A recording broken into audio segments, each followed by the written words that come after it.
How to find API key in Notion. So log in into your Notion, access the developer portal, and in the developer portion here you will able to find it.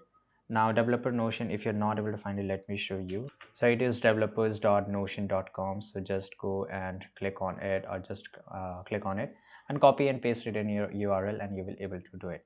If you uh, if you haven't visited this site of the developers, just go and click on get started, just like me here.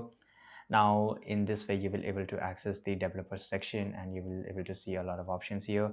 Right now click on my integrations, which is on the top right side corner, view my integrations, and here you will find it, all the integrations which you have done. Now select new integration, so just go and click on plus icon. Right, to create a new integration, fill out this required field, for example associated workspace. So this is it, it's internal. I don't want to add public, and if you want to add a logo you can add it.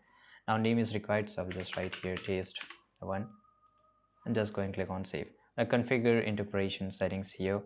Right now this is API, so for example I can show it up, but I'm not. Just go and click on show and it will open up here. Now this is a token secret and do not share it publicly.